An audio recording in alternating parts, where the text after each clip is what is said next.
All right. Well, for those of you who I don't know or don't know me, my name is Logan Walters. Um, I sure do like paragliding. It's pretty fun, and hike and fly in particular. It's to me, it's like it's the best way to travel through the mountains. It's the best way to see things that people don't see. And racing is honestly, it's like this side shoot of hike and fly for me, where racing allows this ability to go somewhere where definitely you wouldn't choose to go. These guys are making courses that you probably wouldn't make on your own, and being prepared to just try that and go in a direction, even if with your teammates or your fellow competitors, it offers more adventure than anything I've ever done. That's for sure. So I started USA Hike and Fly just to offer more of these kind of events. And I did Gavin's race a few years ago, the first one, super fun. I had my own epic in that race, that's for sure. Um, so after a few of these local races, and I went to Europe, did the Eiger Tour, then the X Pier, and then last year did the X Alps. Um, Absolutely amazing. And I feel like I learned a lot in the last few years, how to prepare, techniques used, what happens to your brain in the preparation, and then throughout the race. I think the biggest thing to lean on is your preparation, right? And I know a lot of you are probably working with Ben and Bruzo and getting a bunch of that hiking in, the weightlifting, and all these things add up so much. Not to mention good nights of sleep, super important. What you eat, all that's going to play into it. Your goal in training, and for me at least, is I want to put myself in a position to, no matter how I feel in the race, whether I'm nervous, whether my stomach is turning upside down, no matter how I'm feeling, I can lean back on the prep that I've done.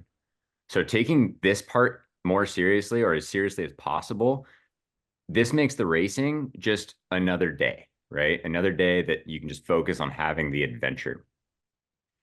Um, as far as that physical prep goes, I'm not going to dive into too much as far as what Ben's going to put you through. I really think that those long days are some of the most beneficial.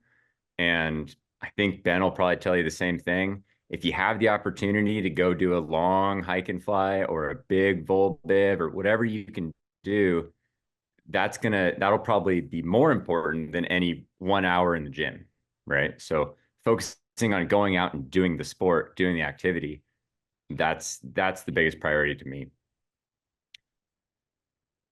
So just going down my list here, some of that, some of that physical prep, the big one to add is just when you show up to the race, you want your body to be fit. You want to have all the right foods and have all your snacks set up. Figure out in your prep what foods work for you when you're trying hard, what foods don't work for you. So if it's hot out, are you still going to be eating cheese and salami?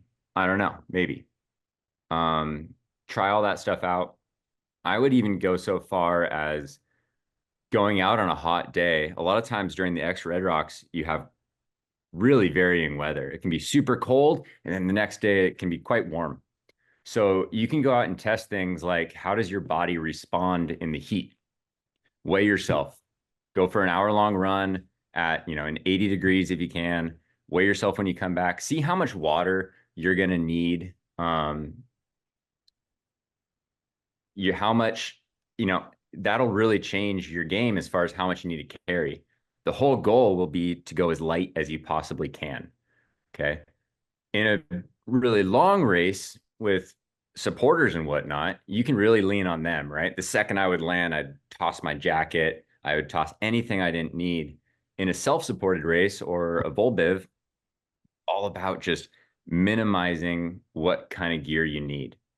Um, so for me, I'm using just an Android phone. My everyday phone's an iPhone, and I use an Android for racing. And you can pick one up for pretty cheap.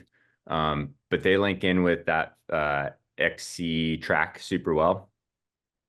And I can send links to this and such, but I would change your map on your flying screen so that it'll show creeks, it'll show really good topography, roads, trails, all that kind of stuff. And so you can put that right on XC Track, where I don't think the iPhone offers that. Um, what else? And then my phone for that, see if you guys can see this. A lot of people use these little lanyards. This is all just what I do, right? So you can do however you want. If you feel like you can fly without a lanyard, or you put your phone in your backpack when you're flying, you know, no harm, no foul. What I like to do is a really long lanyard. And actually, when I go to launch, it goes over my neck like that whenever I'm packing up or anything. Because now the second I land, I don't have to unhook my phone from the flight deck. It's already around me. I can take off my jackets like this. I can put this in my pocket. And then as soon as my backpack's on, I can pull my phone out and start to figure out exactly where I'm going. And that's kind of a big deal to me, is the idea of never stopping. Okay. So I'm kind of jumping around here because that's how my brain works. But if you are stopped for even a minute, it's going to slow you down 5 minutes, right? So the second that I land, I start packing. I don't even think about where I'm hiking to. I don't think, unless I know that I'm just going to run up real quick and relaunch and not even pack.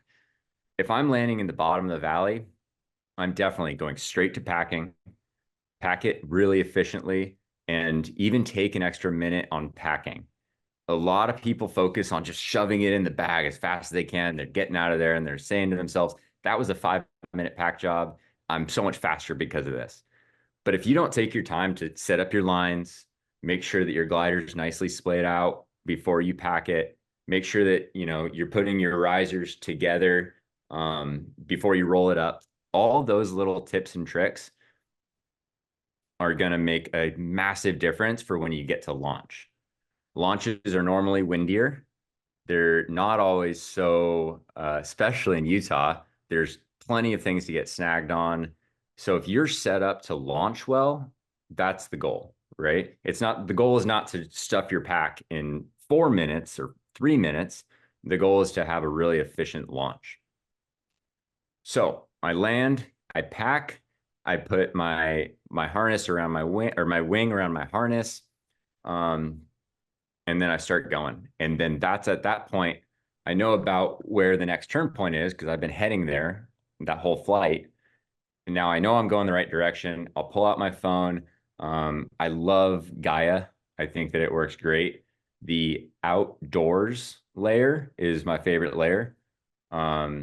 It's a super easy layer to use. It doesn't always have the really old trails. So if you're in an area like Utah, I would have those two layers available: Gaia feeder meters, whichever you prefer, and then the Gaia outdoors layer. Keep those two in your pocket.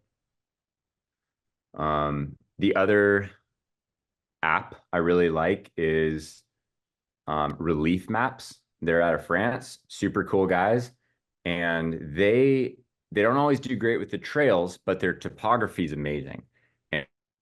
And they have glide calculators. So especially in the morning, I know a lot of people want to get to launch and wait for it to turn on. But if you pull up that glide calculator and you realize you can make one valley move right away, right in the morning, and figure out, oh, 8-to-1 glide gets me to this hiking trail or this dirt road, do it. Don't stop moving. That's the underlying theme, right? So Relief Maps shows that really well. Let me just jump in real quick, Logan. Yeah, water. Oh, sorry. What's up, Gavin? I was just going to jump in for those of you listening. Logan touched on nutrition and fueling. We did a full one of these last year on just that topic. So if you want to take a deeper dive on, potentially going keto or how to fuel best, or he talked about how important it is to try different foods for different temperatures. And, it's mostly going uphill. If you gut bomb yourself at 8 o'clock in the morning and then do 3,000 feet, it's really, really uncomfortable and it's really going to slow you down. So there are certain things that you can do, some kind of hacks that you can do that get you around that. And it might just be coffee and butter in the morning, and not a big meal and worry about eating after you've done the big hike. But everybody's different and you're different in different days of the race. And we covered that pretty well in last year. So if you go to the YouTube channel and dig that up, I can't remember what we titled it, nutrition or something, but nutrition and fueling. There's a pretty deep dive on that. Yeah, so I guess for the nutrition part, I'll just add in how I do it.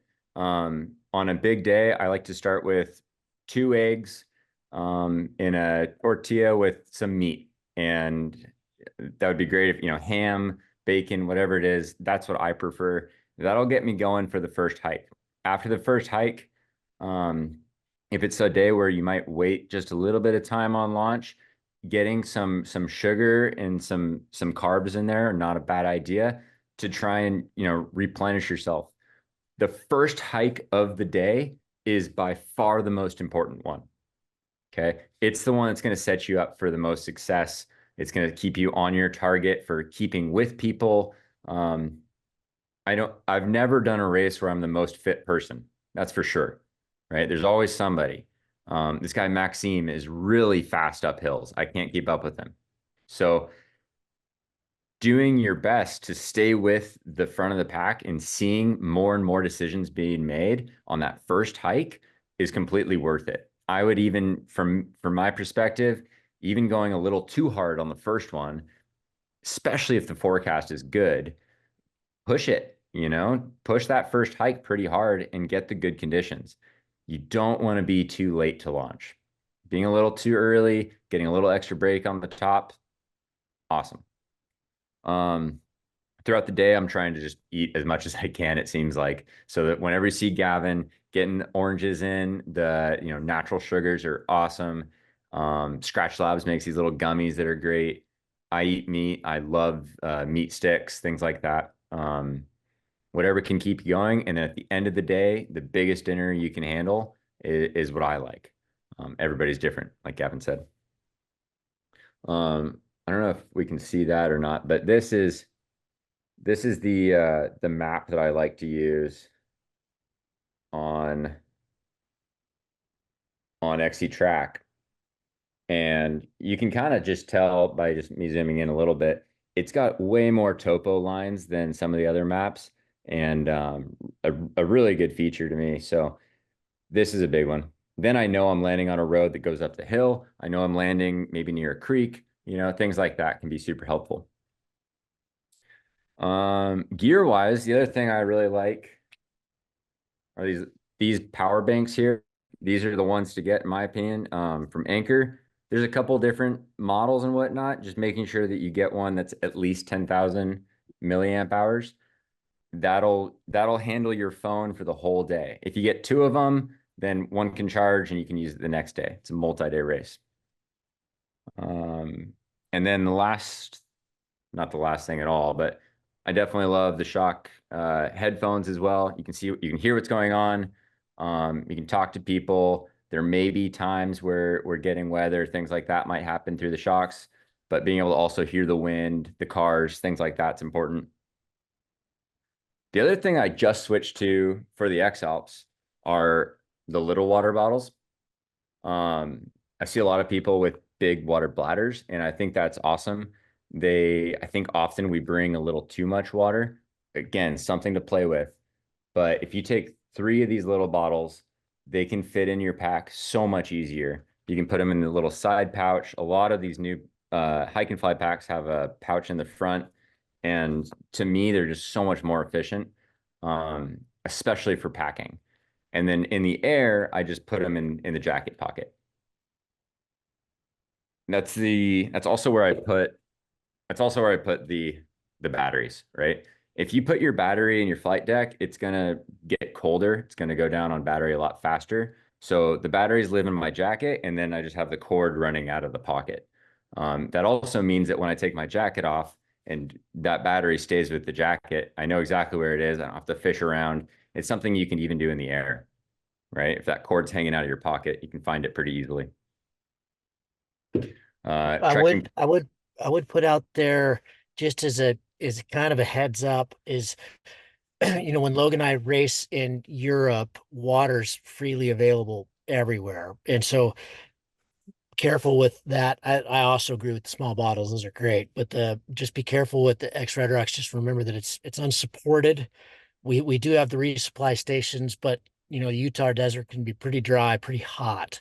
So you typically have to up unless you're Aaron Duragati who trains without any water. You typically have to I'll up do that. your water. You want to make sure you have enough. In the Alps, there's water troughs everywhere. It's so easy to get water. We just don't have that For resource in Utah, Utah. I would probably start with at least four of these, Yeah. which would almost be 2 liters. And it's going to depend on the weather, but that's one other reason why you should probably go test it out, right? And by weighing yourself pre and post a big effort, you can see how much water your body's going through. I would do that with your kit, right? So do that with the hike and fly kit. Go out for an hour in the heat, see what kind of water loss you're getting. You can do that by weighing yourself before and after. And I Um, can't remember ever not, well, yeah, I can't remember having any task in any of the X-Red rocks with when we don't have a resupply at the first launch. So that's always bare minimum is we're going to be where you launch the first time. So your first hike, and you're allowed to put. I always forget that most of you haven't done the race before.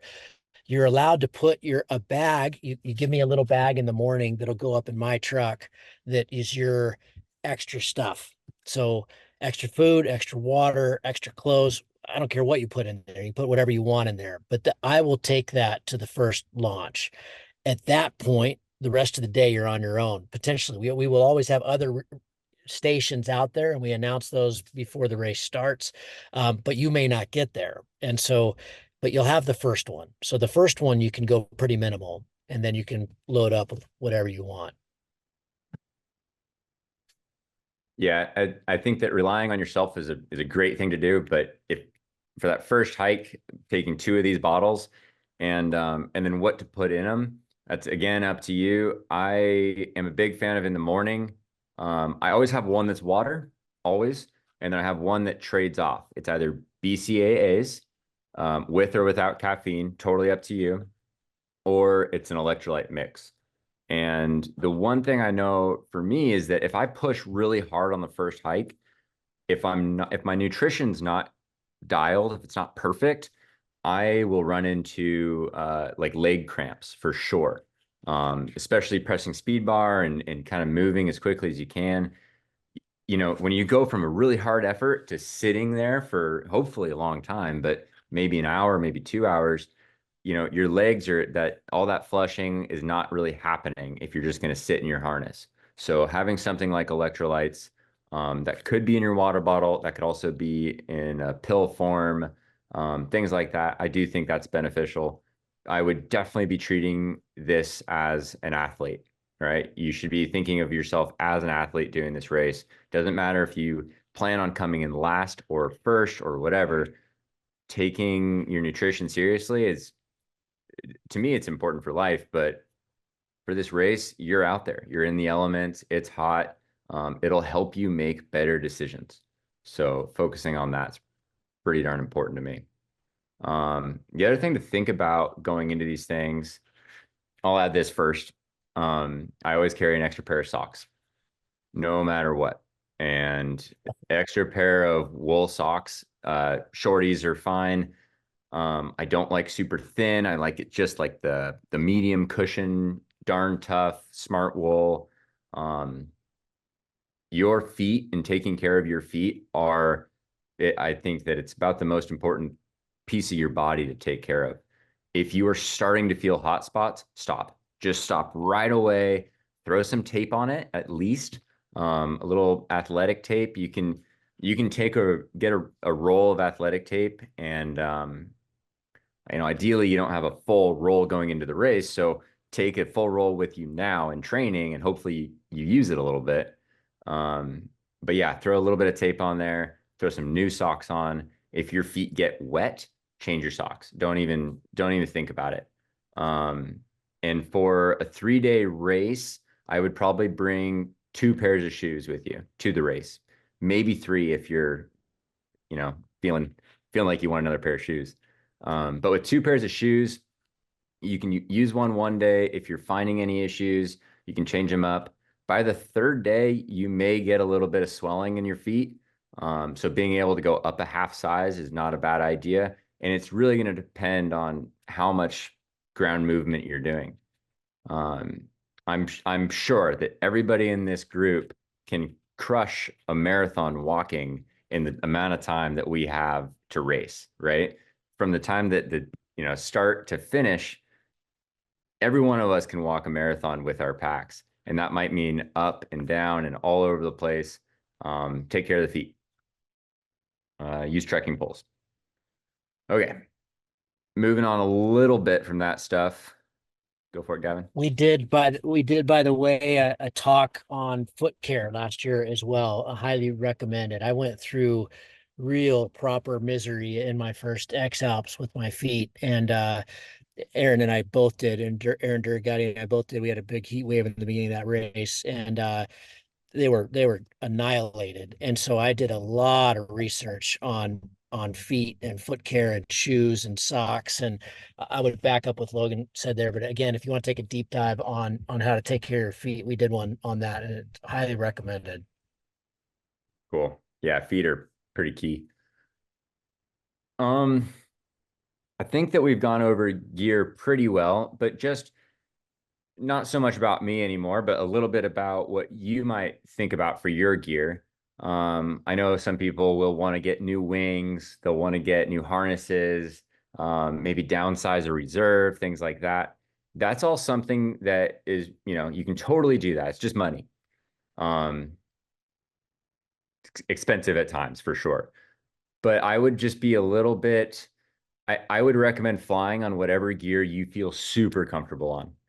Okay. If you're flying a B wing right now and you're loving it and feeling like that's the best thing ever, but maybe I'm going to get a lightweight C for this race, I would just highly suggest don't change too much going into an event where I can almost guarantee I've never done a hike and fly race that didn't involve adverse weather conditions. So you need to be really comfortable with whatever gear you're on. Hike and fly harnesses do not offer nearly as much protection. They are getting better and better. I love airbags. I think that for the most part, recommending airbags is what I try and do. I personally fly with foam, right? So there's a caveat there. But the idea with an airbag is that it's going to work really well at low impact, just falling over and falling onto a rock, getting drug on launch, things like that. It's also going to work pretty well for higher impacts. If you have a big collapse 50 feet off the ground, um, you'll come in with some energy. And so having an airbag, to me, I think that they're really good. You do want to blow them up. It does take more time. If you're feeling like you're super competitive and want the foam for the time savings, just note that some companies' foam doesn't work very well at low impacts. It's pretty darn stiff. Something to think about if you're looking at gear. Reserves, steerable. Do what you will there. Talk to an SIV instructor, things like that. I personally love to have a ultralight square reserve. And I wouldn't change yourself too much for the sizing. If it says 100 kilos on it and you're flying at 100 kilos, that's going to be fast. That's going to be really fast coming down.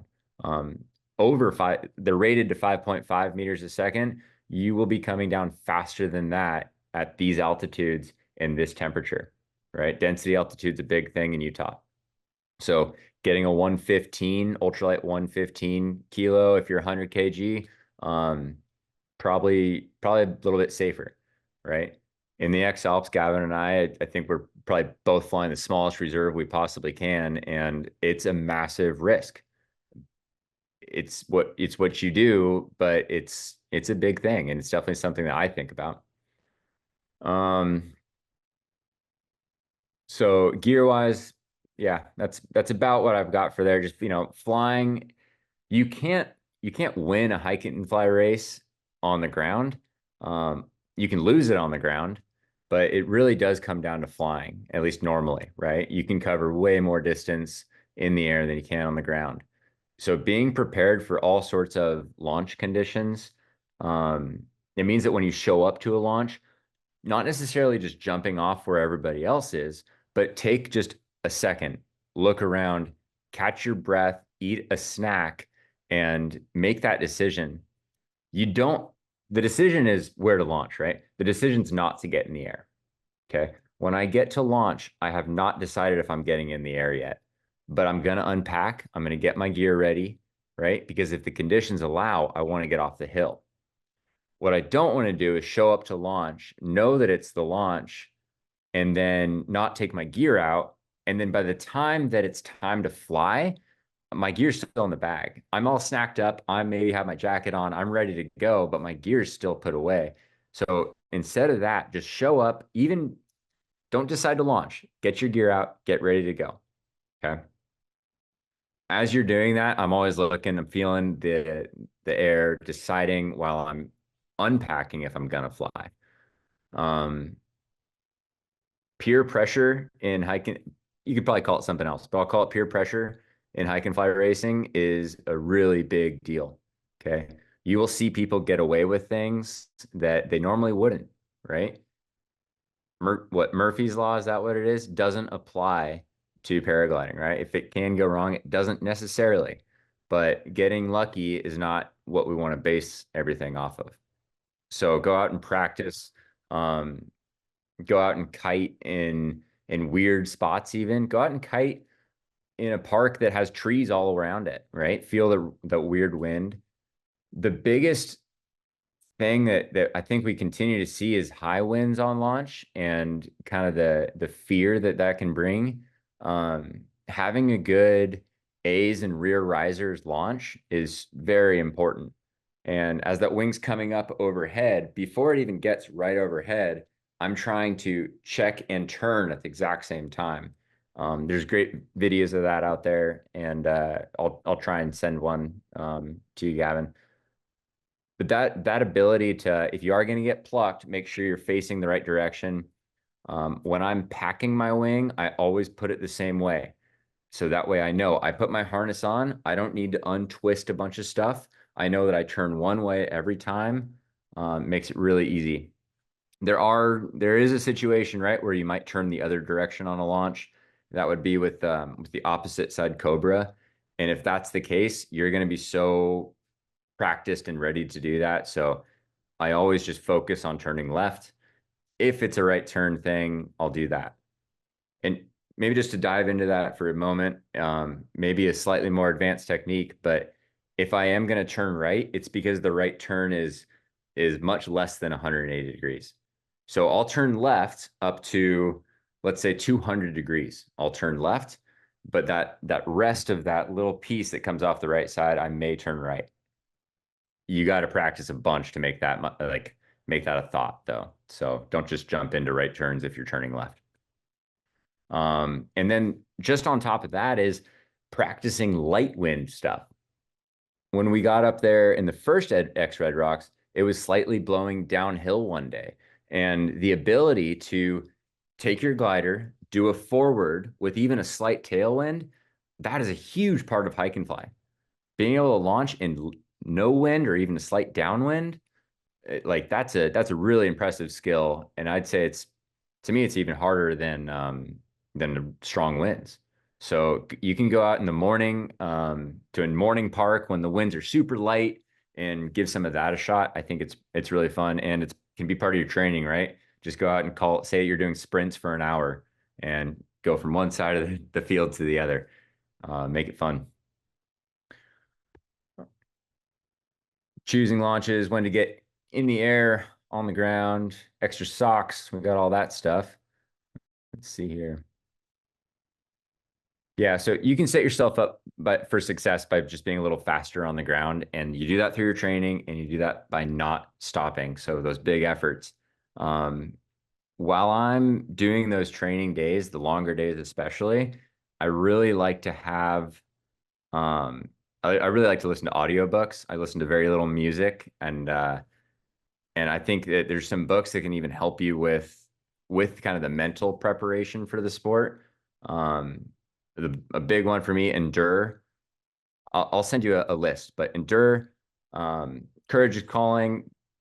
I'll send you the list of these books, and they're a few hours long, and you can go out for a nice long hike and get some really good ideas. I know hike and fly is a new sport, but people have been doing endurance sports forever. So kind of leaning on some of what works for people. The mental state of being in a race is an elevated state, right? So putting yourself in those positions prior to the race, going out and finding, and maybe Ben has already done this with you. Go out and find a hike that you can repeat, right? Go out and see, okay, today I woke up, I didn't sleep very well. What's my time hiking up this mountain? If you have a mountain that's about 3,000 feet tall, to me, that's the best. If you have something shorter, figure that out. Figure out what your time is and see how you're feeling. And it's going to change throughout your training. There are going to be days where you're slow, and there's going to be days where you're super fast. The goal right now is to build your endurance, build your strength, and then you're going to go through a little bit of a dip probably in your training where you're not sure if it's working. You're not sure if all these hours pounding your feet are worth it. Um, it is working. It takes time, and that's part of the training kind of curve, right? It goes up, it goes a little down, it goes farther up. So take your time with it. You're gonna go through some hard stuff for sure. The pressure to launch can be a really tough one.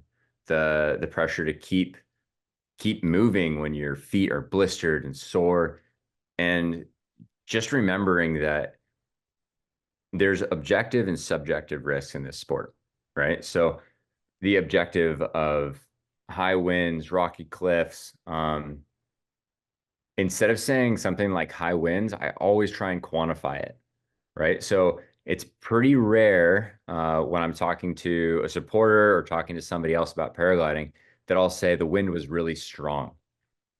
I would love to be able to say the wind was blowing 40K. Well, that's really strong, right? But taking out that subjective and just saying that it is this, right? And that allows in training to go out and find out, okay, I feel pretty good in, 25K of wind, right? And that's a lot of wind. That's significant.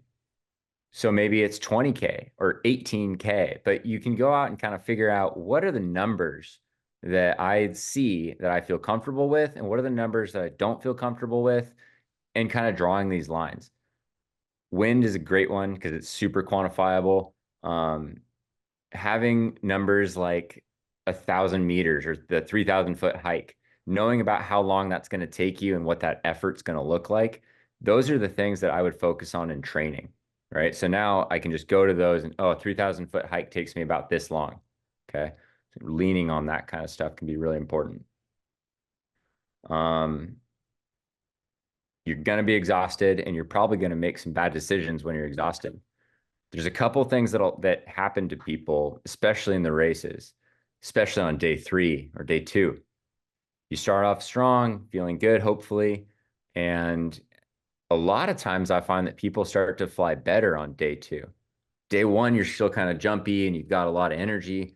And day 2, you're just tired enough to where you hit the thermal and you're a little bit more relaxed, right? So finding a way to stay in that state and possibly even starting in that state can make it pretty helpful. At least it does for me. So I'm always trying to relax myself and almost act tired while flying, allow yourself to really relax. And then when you get past a certain point, it becomes pretty risky, right? And I'm definitely not one to shy away from the fact that this is a dangerous sport, right? We're flying nylon through the sky in big air, and it can be really fun too, though.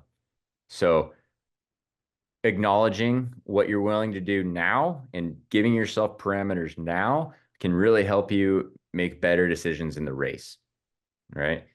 If if we're there at the race and you've got a ton of wind and you're like, whoa, this is gnarly, and I'm racing and racing is gnarly, you're setting yourself up for kind of some scary stuff, in my opinion. And getting scared is never a good way to keep flying for a long time, which I think was what we all want to do.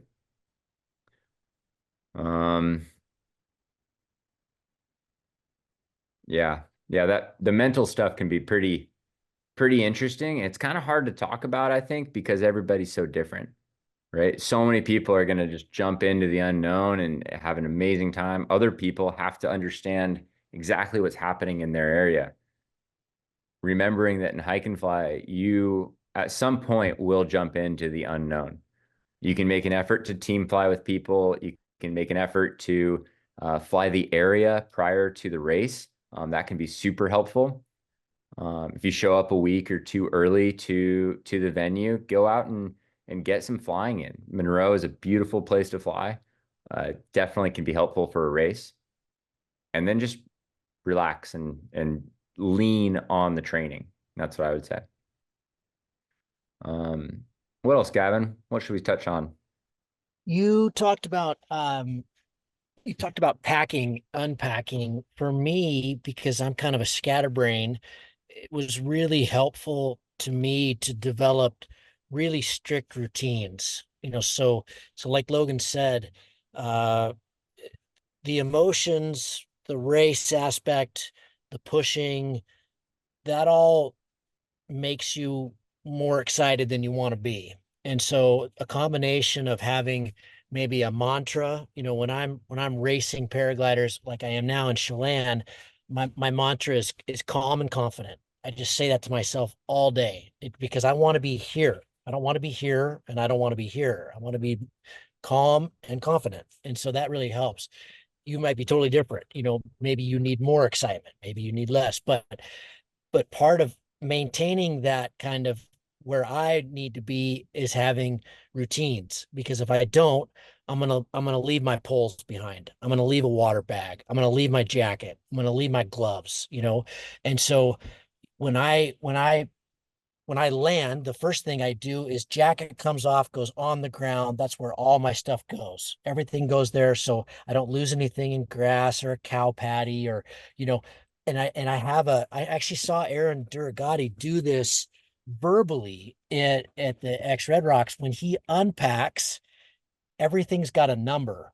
He knows that there's 8 things that go into the bag before he takes off, and he's going and he's doing it in Italian, whatever, 1, 2, 3, and he's counting. And so he knows he hasn't forgotten something. And so, but these are things that if you leave until day one of the race, it's way too late. You need to develop these now. And so it's just rote material. You've memorized it. You don't have to think about it. It's just anything that you can mentally, there's a lot going on. Anything that you can take out of that and just offload it and not have to worry about it. And I would say the routines are one of those. If you rosette your wing the same way, you lay your lines down the same way, that you unfold your wing the same way, you fold your wing the same way, that takes, I can tell you because I've done it for years, it takes a lot of practice to get that down and efficient and fast. And if you're fucking with it and you don't have a real routine, it's adding stress. There's already plenty of stress, and you're starting to feel rushed because other people next to you have just landed and they're packed and they're gone and you're still futzing around. Um, you want to, anywhere you can, unload potential sources of anxiety will really help your performance and your enjoyment. And you won't leave stuff behind, which is really stressful. If you suddenly realize, oh my God, I left my sticks at the last one, I don't have them. Now you don't have sticks for the race, or at least for that day. And so, these things are easily solvable through preparation. Yeah. To me, I would challenge each one of you to get your wing out of the bag every day, right?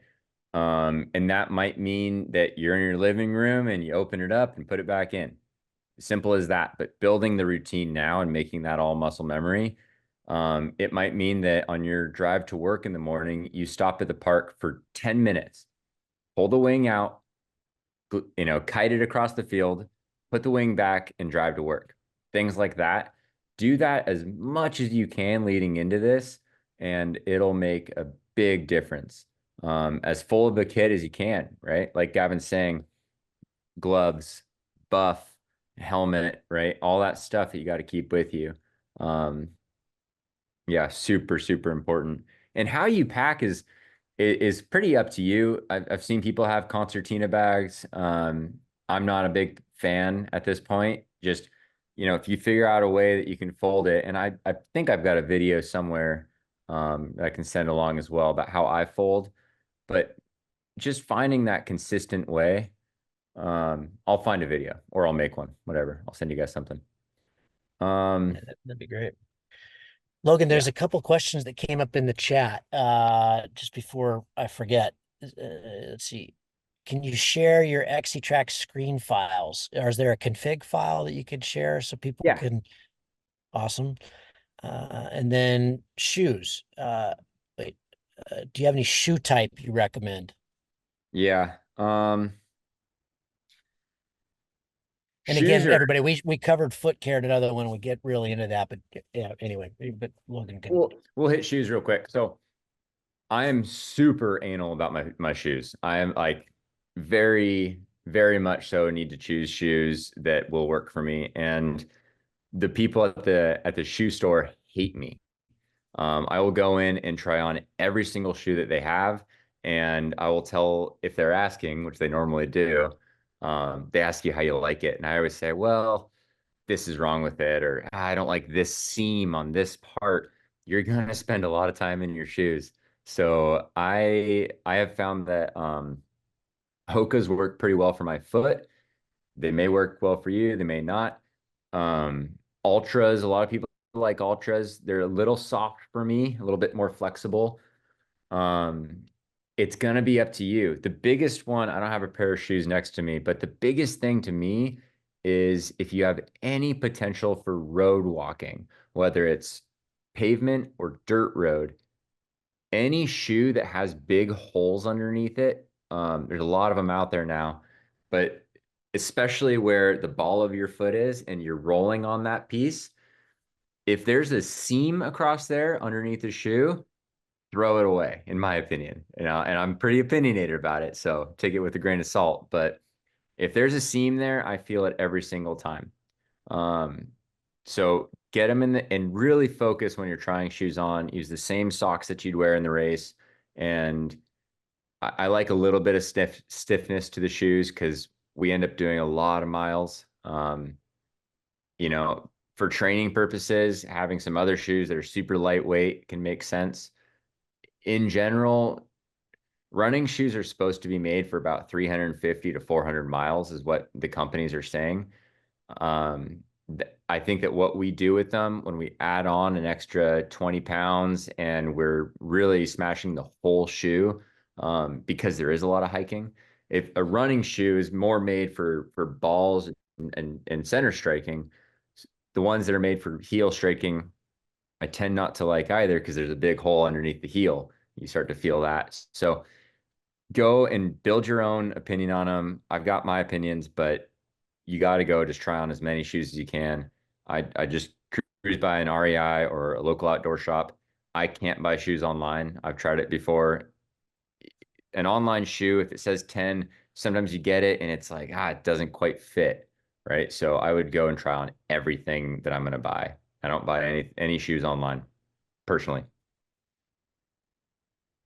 I would also say to be wary in a sense, not wary, that's not the right word, but be careful if if you've always had a standard running shoe, that has a heel, switching to an Ultra or something that's a no drop or low drop is that, which can work great, but it's not an overnight thing. That's a totally different way of, especially going uphill. And so just be careful of switching something kind of dynamic like that. And then, like Hoka's can really work for people, but they don't have a lot of ankle support, so Logan has mad strong ankles, and you will get mad strong ankles working with Ben. And so I'm also a fan of that type of shoe, but again, it's you need to be mindful that rolling an ankle in that type of shoe is higher probability. So shoes are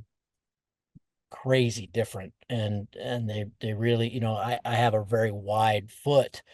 A lot of shoes don't work for me at all. So really, I agree. I like going into a really good running shop and a shoe shop and spending a ton of time, because once you find, oh, Saucony's work for me, once you find a brand, then you can, then it's easier that kind of work for you.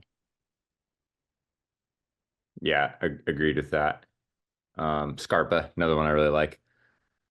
Salewa has some shoes that are pretty good, and they really want to support the hike and fly market. I wear some of them, but the reality is, over multiple day race, I'm rarely picking them up. Um, it's interesting. Chris Lormer, my supporter in the X Alps, kind of always made fun of me because I kept on grabbing the same pair of shoes. I kept on grabbing these Hoka Challengers. I was like, I don't know why, but they just seem to work. And on a race that I would have expected to change my shoes all the time, um, I would wear the Challengers and then I'd wear a Scarpa and then I'd wear the Challengers again and then I'd wear something else. So it's just whatever feels right. And then I've tried on new Challengers that don't fit as well. So yeah, go try them on. Um, and then I'm just looking back in the chat now because I don't know how to Zoom call people. Um, Yeah, I think that the outdoors layer for sure is OSM, and you can even use the Android OpenStreetMaps as well for in air navigation. Um, it doesn't necessarily work so well in Utah, but something like that is pretty cool to have on your phone because it'll constantly be routing you. So as you fly over a road, if you route yourself to the next turn point, as you're flying, it's constantly changing its routing based on where you are. And so that can be a really cool screen to flip to. On the some of those OSM maps will constantly be changing. So I do like that one a lot. Let's see if I have that one still up here. Um, again, doesn't work as well here. So I don't use it too much in the US. It looks like I deleted it anyways. But yeah, the ability to pull up your maps and feel confident about where you're going is a huge benefit. In the training part of things, go out on trails that you've never been on. And I'd recommend not reading anything about them. Don't look at the reviews on the trail. Look on the map, see that there's a trail, and go and hike it. Period. Figure out how long it is, figure out whatever information Gaia shows you, because that's the only information you're going to have, right? Just practice doing things like that. Um, every time you fly, pull that map up, definitely make sure you download your maps before the race. I would download Google Maps that just allows you to have a really broad spectrum of kind of what's going on. And then I would download the Gaia Outdoors or Gaia Topo, either one of those or both of those if your phone has space. Make sure that's downloaded beforehand. Super important. Hey Logan, can I ask you one question on sort of trail finding and all of that? It sounds like there's going to be a decent amount of potentially bushwhacking or just off trail as we're kind of making decisions, especially looking at Google Maps and the rest. Can you talk us through a little bit about your decision process? Oh, I am going to cut here, or any bushwhacking tips and tricks? Yeah, so good question. Almost anywhere you go is gonna have different terrain, right? And Gavin might be driving us to a spot where it's like, oh, I can see the launch right there. I can see that the trees aren't too thick. I'm gonna go for it. And then there's other times where, man, it looks like it's kind of bushy. In general, the general rule is on the trail, right? If you're even second guessing going off trail, it might not be the right decision. Okay. Looking at the topo and seeing if it's going to cliff out on you is really valid in Monroe, right? Even Monroe Peak. If you start hiking up the peak too early, you're going to run into 200-foot cliffs, right? So just studying a little bit, you're going to get the course in the morning and just go ahead and look at it right away. Okay, this is about where I'm going to go. Maybe I could jump this switchback, things like that. For myself, I would just do a quick search. I would just do a quick look at the terrain. I'd look at the topo and see if there's any cliff sections. And then lastly, I would make a decision based on the shrubs, right? So the trees, the bushes, things like that. Once you're above tree line, if you're above tree line at all that goes out the window and hike directly where you want to go. In the desert, if you're down in you're in the sagebrush and there's a bunch of animals that run through that stuff all the time and give you trails. If they're only, knee-high shrubs, go where you're gonna go. Don't even think about getting on the road if you don't have to. So it really has to do with really the trees and the shrubs that are around. Okay, awesome. Thanks. And are the Google Map views generally pretty accurate? Or I guess what percentage of the time do you find, oh, it looked clear, but man, it's overgrown now? Google Maps have screwed me up more times than anything else, Okay. looking at the satellite views. So even in the first Xredrocks, I thought for sure I saw somewhere to launch in the satellite view. A lot of the satellite images are pretty new, but some of them are like 8 to 10 years old, Okay. and you don't really know, right? You can't click on it and see what year it is, at least not on your phone. And so it's pretty important, I'd say, to just try and I wouldn't think that what you're looking for is a good satellite image. Okay. So strong bias, existing trails, known launches, that kind of thing. Okay. Yeah, Strong bias to existing trails and roads. yeah, It's almost never faster leaving them. yeah. Um, Skylar, you just asked a good question. So we covered this a little bit before too. The goal for the task committee is to release all 3 tasks well before the race starts.